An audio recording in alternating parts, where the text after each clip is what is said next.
Well, happy Father's Day, y'all. Correct me if I'm wrong, but I feel like there's just a bit of injustice that is lurking here.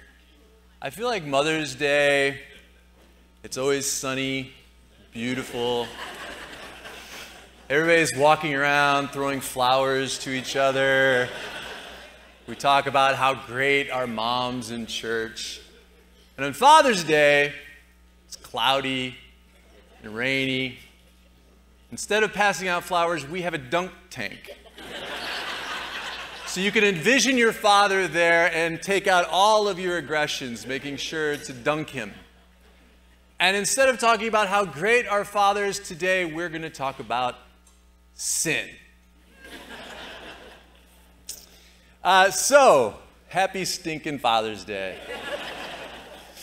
We're in the middle of a series we're calling Guardrails, which really is all about setting healthy boundaries for ourselves so that we can stay strong in our faith and so that we can live the kind of Makarios, the abundant life that God created us from the beginning to live. And today it is all about creating guardrails in our lives to protect ourselves from falling prey to sin.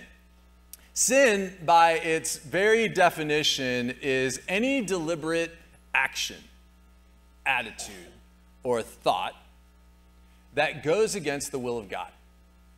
And most of us, we think of sin as something obvious, like lying or cheating or stealing, and although that's true, those are sin.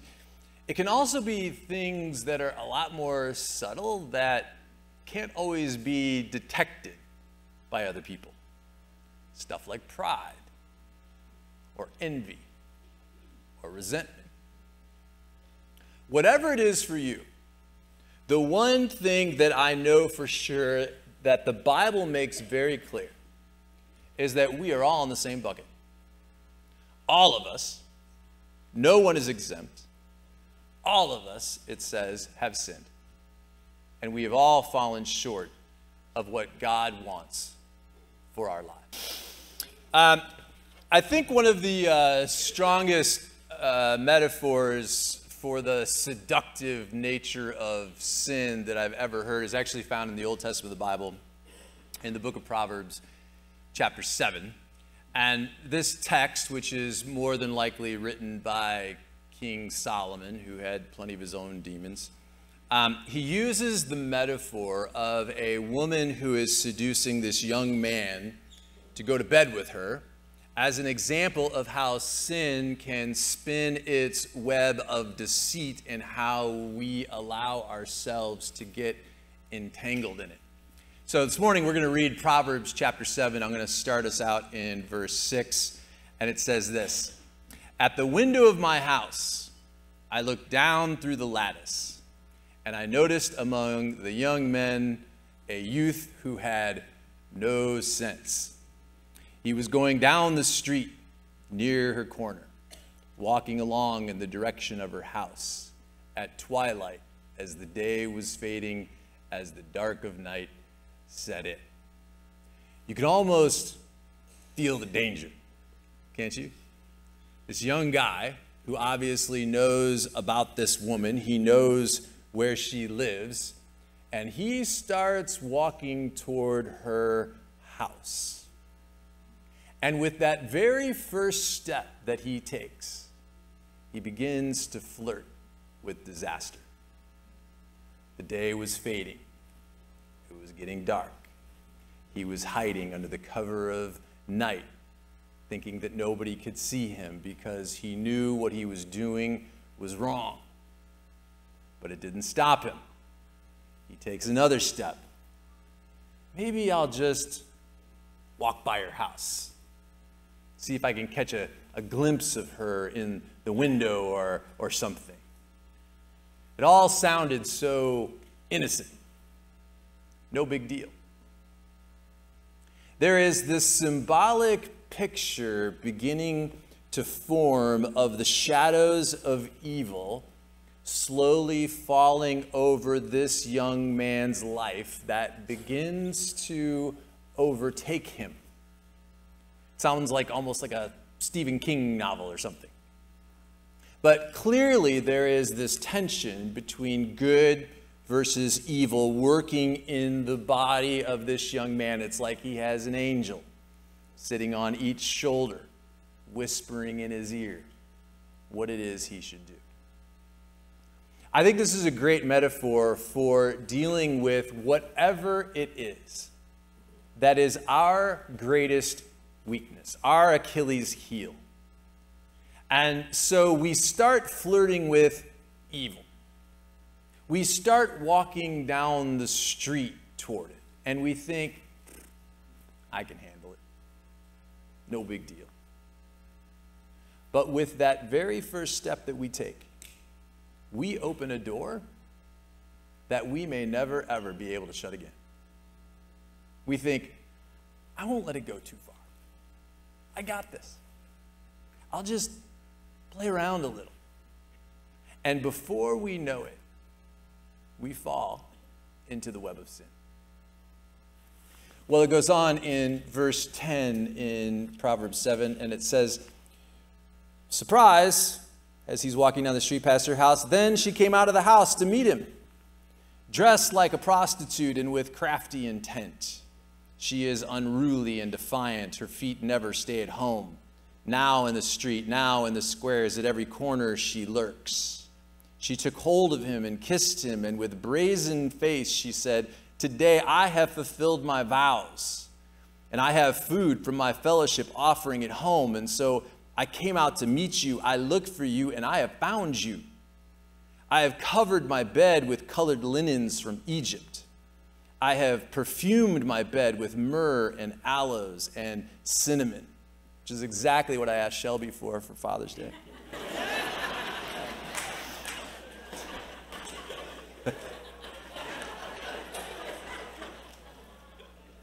Come. Let's. Sorry, babe.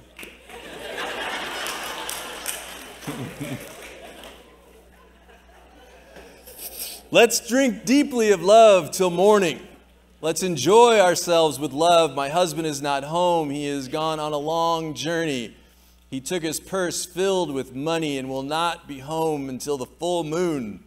With persuasive words, she led him astray. She seduced him with her smooth talk and her long jacket. She says, look, I have looked for you and I have found you. Or the literal translation is, I have caught you. But the thing is, maybe, just maybe, this guy wanted to get caught. He wanted to say, it was an accident. I was just innocently walking by the house and she came out, and then what could I do? He put himself in a dangerous situation and he fell.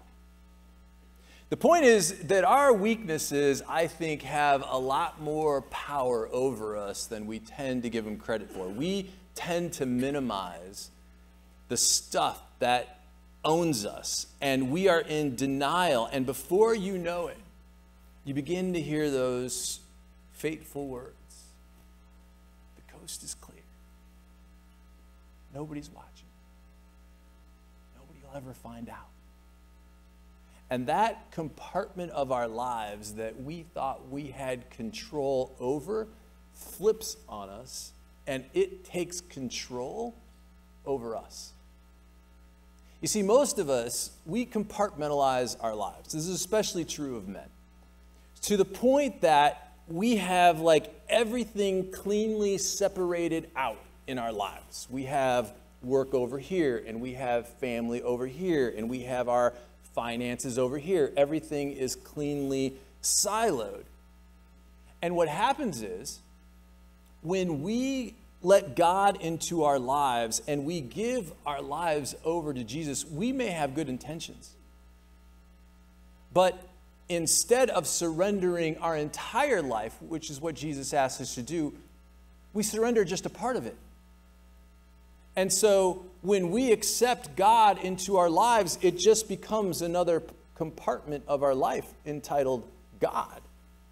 And it's cleanly over here, separated from everything else so I can do what I want in every other area of my life. When it's church time, I open up the God compartment and I get all God. He becomes just another part of our life instead of the whole that he demands. And as time moves on, the hope is that as we grow in our relationship with God, that we drop these silos, right? That we become more authentic. And all these areas of our life that we've kept separated begin to blend, and we become the same person in every area of our life. That's the goal. That I'm the same Darren on stage speaking here as I am on Monday morning in the boardroom, as I am in my house hanging out with my family, as I am having a glass of wine with my friends. Right? It's a blended, authentic life. And with every positive change that is created as we hand another compartment of our lives over to God, we begin to feel that Makarios life, that abundant life begin to build, and we turn more and more of our lives over to Jesus until it comes down to that one thing. That one thing that we're holding on to so tight. You can pry my cold, dead fingers off around this thing. It's that one thing that we can't let go of. And that one thing is different for all of us. But I'd be willing to go out on a limb and bet that we all got one. We all got something we ain't letting go of. We all have this secret compartment of our lives that is locked away from the rest of the world, and we don't want anybody else to know about it because truth is, we're ashamed of it. We know it's not good for us. We know it keeps us separated as a barrier between us and God. And we know it's a sin. But truth be known, we don't want to let go of it, at least not yet. There's still time for me to let go of that thing later on. And even though maybe it hasn't even been an issue for us recently, we take that compartment out from time to time, and we open it up and we peek at it, and we might poke at it and play with it a little bit. But as long as it remains in our lives, it is something that can ultimately take us down. No one is exempt from falling prey to the temptation of our greatest weakness. Nobody. No one is exempt. And so this woman in Proverbs chapter 7 represents those things that can be a temptation in our lives, those greatest weaknesses we have that is for us, that is customized for us. Those things that in and of themselves may not be wrong, but taken out of context and using them in such a way that goes against God's design, it's a sin. I think that we can stuff all the sin in the world into two really broad-based, catch-all, oversimplistic categories. There's sins of passion, and there's sins of the heart. Sins of passion are born out of some desire. We have a desire to possess something, experience something, control something, or destroy something. And this is what leads us to things like committing adultery or addiction. Stuff like gossiping or backbiting or fits of anger or rageful behavior. Sins of passion are typically impulsive, and they come out before you even realize it, and usually they're brought on by our narcissistic desire for more, or born out of our own insecurities because there is something in us that makes us feel less than, and so we lash out. While these sins are often considered to be the worst kind of sin because these are the ones that are obvious to the rest of the world, there's a whole other category of sin that can be more dangerous, quite frankly, because maybe they're not seen by the naked eye. And these are the sins of the heart. These are the secret sins. And it's stuff like jealousy, envy, selfishness, bitter, hypocrisy, lust, deceit, or resentment.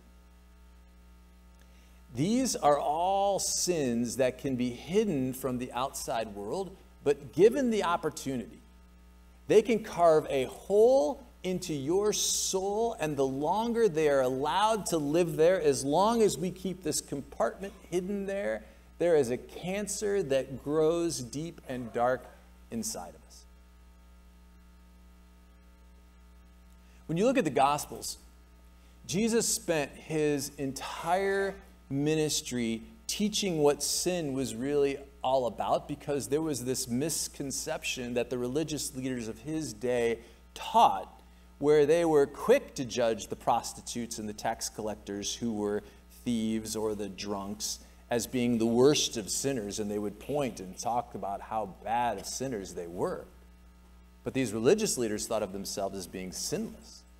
So ironically enough, Jesus' teachings focused around this idea that just because somebody else can't see your sin doesn't make you sinless. That a sin of the heart is just as bad as a sin of passion. God sees your heart. He knows who you are. He sees the silos.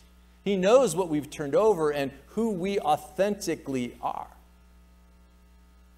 Although outwardly, these religious leaders looked like they had their act together, Jesus referred to them as whitewashed tombs. Beautiful on the outside, but on the inside, you're full of dead man's bones. In other words, the Pharisees were concerned more about looking holy, looking religious, than about being holy.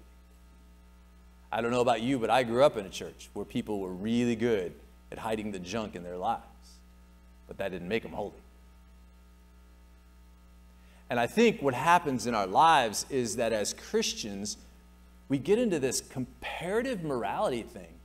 And we think we minimize our sin because we compare our sin to the rest of the world and go, look, I ain't that bad. I ain't as bad as that. And it tricks us into believing that even though we may have gotten rid of everything else for God, surely this one little thing that I've held back for me is not going to hurt anything. And so we begin to justify what we're doing and we make it a part of our life. And it's in those quiet moments when we're all alone, when that face of temptation pops its ugly head up again and says, the coast is clear. Nobody's watching. Nobody will ever find out. Let's go for it. And without even realizing it, that one thing that has a hold on us takes over. And this time, we couldn't shake it. Well, unfortunately, the axe is about to drop on our young man. And in verse 22, it says, all at once, he followed her like an ox going to the slaughter, like a deer stepping into a noose until the arrow pierces his liver, like a bird darting into a snare, little knowing that it's going to cost him his life. Are you picking up what Solomon's laying down here? Now then, my sons, listen to me. Pay attention to what I say. Do not let your heart turn to her ways or stray into her paths. Many are the victims she has brought down. Her slain are a mighty throng. Her house is a highway to the grave, leading down to the chambers of death. Dang. Again, happy Father's Day. So, it all starts very innocently, but it grows eventually into full-blown destruction. I mean, I can't tell you the number of people who I've talked to whose lives have blown up, and they tell the story about how it began in such an innocent, simple way. They were just flirting with something that was no big deal, and before you knew it, they become one of the many who's trapped in the web of sin. James chapter 1, I think, gives us a great description of how this seductive nature of sin takes hold. It says, but each one is tempted when, by his own evil desire, by our own desire inside of us, we're dragged away and enticed. And then, after desire has conceived, it gives birth to sin. And then sin, when it's full grown, gives birth to death. I mean, it just shows you the progression of how sin can begin to tear us apart. And there are a whole lot of us who have tucked away that one last compartment in our life, and we don't want to let go of it just yet. Someday, I'll let go of that thing. It's that thing that it's going to be with me all my life, and I'll continue to fight it, and someday I'll put that behind me, but that someday never comes. And then we continue to flirt around with disaster. We give in to that initial innocent temptation, which gives birth to sin. And then when it's allowed to grow, it takes control of us, and it brings us down to this path of destruction, like what was that? Like an ox being led to the slaughter, right?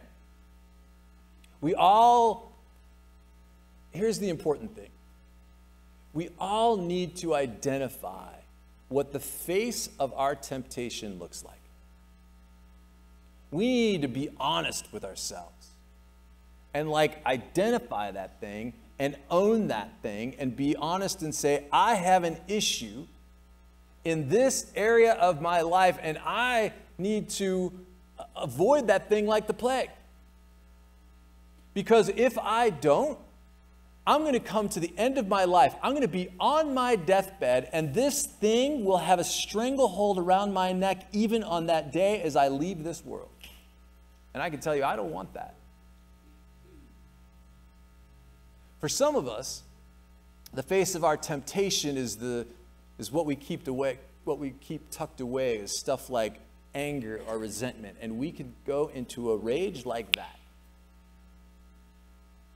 Some of us have held back greed from God, and we refuse to turn our money or our material things over to God, and so we are holding tight to the wrong stuff.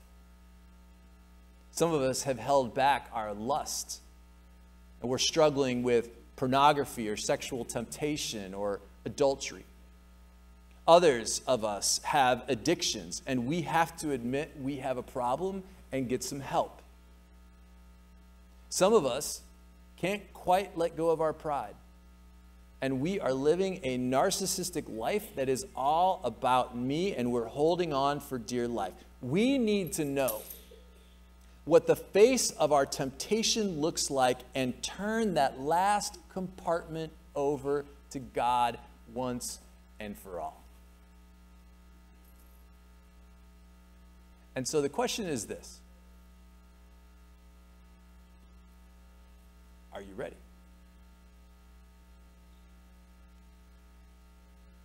Are you ready today, this morning, to give up that last little bit of turf we've been holding on to for dear life?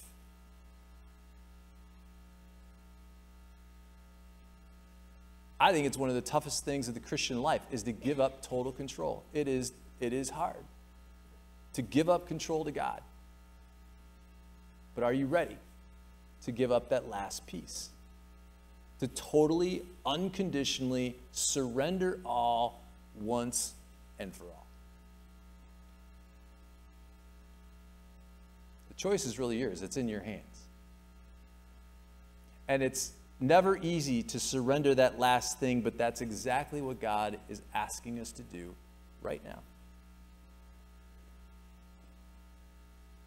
I've had plenty of bad compartments in my life, stuff that I've dealt with. There was one compartment in my life in particular that I didn't turn over, and before I knew it, it blew up my life. It destroyed me, and it was no fun when it happened. But I can honestly tell you this: it also saved me. Because now when I look back on that, I never want to go through it again. But it was all so worth it because it forced me to lay that one final compartment of my life at the foot of the cross. Does it really have to take our lives blowing up in order to let go? I will also tell you that it's never over. It's a constant fight because we have to know the face of temptation that exists in my life, in your life, and we have to know what street our temptation lives on so that we don't even take one step toward that house. We got to walk all the way around to the other side of the city just to avoid it. We have to put up guardrails like crazy to buffer us so that we don't even come close. The seductive nature of sin is nothing to play around with. And we have to take that last little compartment of our life out. Lay it at the foot of the cross. Own it and get rid of it once and for all. It's where we say, Jesus, I give you complete control. Not just this compartment, not just this compartment. I shut down the silos. I blend my life. I become one authentic person through all of it, and you have control over it all. I surrender all. I thought we might close this morning by just saying this prayer together. And what I'd like you to do is we say this prayer. I'd like you just to take a second and just get the vision of whatever that temptation, the face of that temptation in your life. Just get it in your head right now. That nasty, ugly temptation that jacks you up. Get that in your head. And as we say this prayer, just know that that is the thing that we're asking God to take from us, that we're letting go of. Let's pray this together. I believe that I am saved by the unconditional grace of God. And there is nothing I can do to make God love me anymore. And there's nothing I can do to make God love me any less. And because of that, I come before you, Jesus, just as I am and not as I should be. I come before you with all my past, all my baggage, all my sin, that temptation, the face of that temptation, and we lay it at your feet. Jesus, I ask that you take it from me and free me from all that holds me back from giving myself fully to you. I ask that you fill me with compassion, humility, and patience. Give me the strength to forgive myself and others as you have forgiven me. Give me the focus to keep my heart set on you and not on earthly things and the problems of this world. I come before you right now, Jesus, and give you my life, not in part, but the whole. I ask that you will give me the strength to rise up and walk firmly in my faith until the very end. Amen.